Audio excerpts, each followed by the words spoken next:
Ma. Ha, asabiy ko'rinasan. Bu uyni remont qilganimcha jinni bo'lib qolmasam bo'ldi. Shpaklyovka ham tugagan, undan olib kelib qo'ying. Aka, narigi xonaga ham 2 qop sement kerak edi.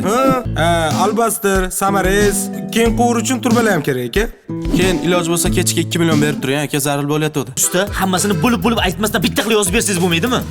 Bozor yuraman deb ishim ham qolib ketdi. Bu siz uyingizmi, meni uyimmi? Bu uy bitsa siz yashayapsizmi?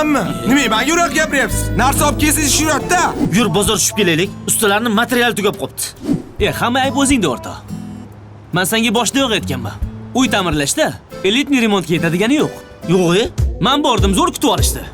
Ularning xizmati hozir juda ham ommalashgan. Uyni korobka holatida topshirasan, dizaynlarni ko'rsatishadi. Sen esa tanlaysan, ishni boshlashadi. Sifatli, hashamatli ta'mirlangan xonadonni qulf kaliti bilan tayyor holda qabul qilib olasan. Pulini kelishasan, qolgani esa ularda. Sen dam olasan, ular esa ishlashadi. Nomini nima deng? Elitni remont.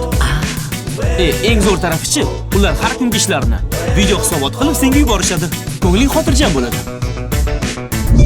Mana, remontga nima deysan? Vashi zo'r. Bo'ldi. Men ham shularga remont qildiraman.